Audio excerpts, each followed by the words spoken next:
Six Blind Elephants. Criteria, page 91. When I was much younger, I remember returning a day to her home. When we got there, it was pouring rain, and the nearest parking space was 3 blocks away. Being practical as well as considerate, I pulled the car up as close as I could to the front door, as she would have as short a run through the rain as possible.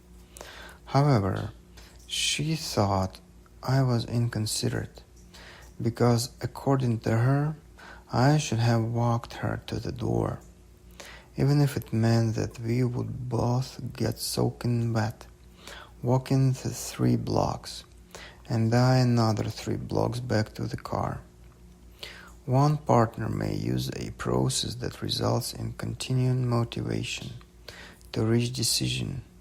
One partner may use a process that results in continuing motivation to reach a decision, but the other has one that results in putting off decisions until later. One may have very high criteria that only a few events will satisfy, while the other has very low criteria that are easily satisfied. One may be able to adjust criteria easily to adapt to different situations, while the other has criteria that are inflexible. One may typically use minimal criteria to categorize very quickly, while the other takes much longer to be very thorough and certain. One may use a longer scope and space or time in evaluating criteria, while the other uses a much shorter one. One may be able to flexibly consider both larger and smaller scopes, while the other is less flexible. People are often attracted to someone with complementary skills, who can easily do what they find difficult. Someone who has difficulty prioritizing criteria and making decisions will find it wonderful that their partner can do that. On the other hand, when one partner takes all the responsibility for a decision, if something goes wrong, it is easy for the other to blame them for not doing their job well. Any of these differences can become a basis for conflict, blaming, and unhappiness, particularly if their differences are not recognized and appreciated. But if their differences are acknowledged and valued by both partners, they can become a basis for cooperative problem solving based on the complementary skills and capabilities of both. Summary.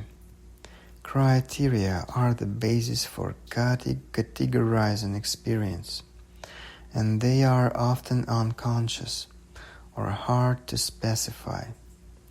They can be either specific sensory-based, such as blue, or more general categories of experience, such as intelligent.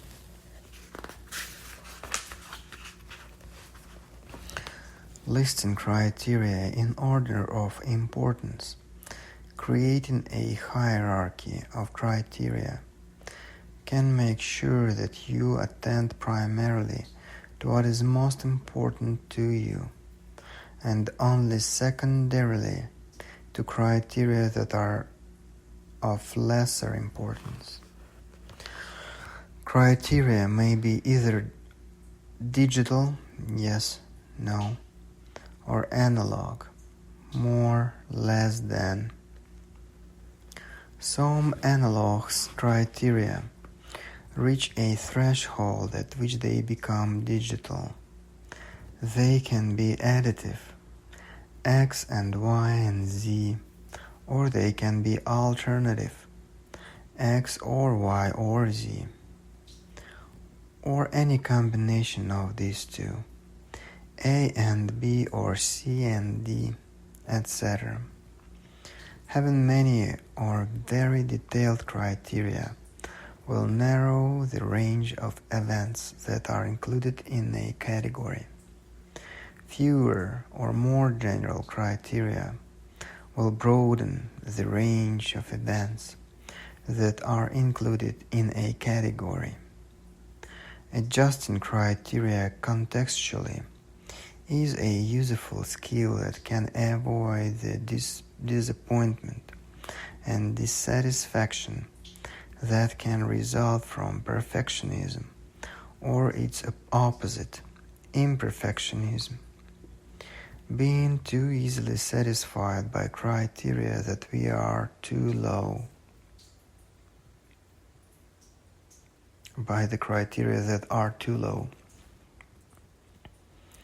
Inappropriate criteria will lead to miscategorizing events and lead to choices that are not satisfying. Criteria are often learned from parents and culture as we grow up, and often we have not had a chance to test these criteria in our own experience. Examining and testing criteria by reviewing past decisions that were particularly satisfying or disappointing can provide useful feedback for adjusting or revising criteria. The sequence of applying criteria is important in screening options easier and faster. When you use the most important digital criteria or the most restrictive criteria first, that quickly narrows the choices to be considered further.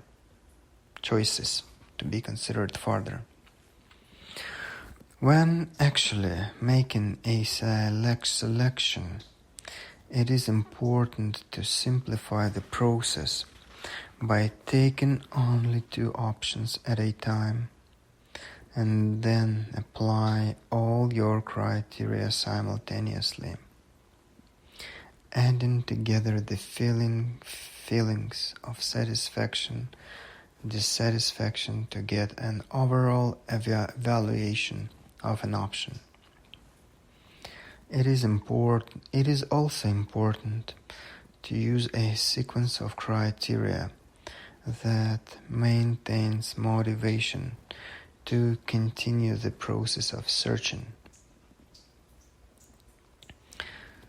It is also important to use a sequence of criteria that maintains motivation to continue the process of searching.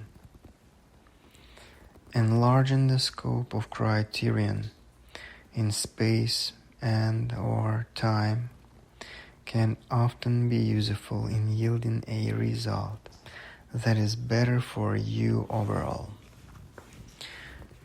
The hierarchy of criteria can be used to change the importance of a behavior or set of behaviors, or the relative importance of a criterion itself. A hierarchy can also be used to elicit what many describe as powerful spiritual criteria that create an integration and unified direction for all the different criteria that someone has. People often choose partners with different criteria and ways of using them to make decisions, giving them complementary skills. These different criteria and different ways of sequencing and applying those criteria often become a basis for conflict and disagreement. However, those same differences can also be a basis for discovering different ways of valuing events and being in the world, and learning more choices and flexibility in applying them. In the next chapter, we will explore how we subdivide basic level categories into more specific subcategories, and how we group basic level categories into more general categories. This creates logical levels, a major aspect of our process of thinking and understanding, yet one that can also result in problems and pitfalls. If some great power would agree to make me always think what is true and do what is right, on condition of being turned into a sort of clock and wound up every morning before I go out of bed, I should instantly close with the offer. Thomas Henry Huxley.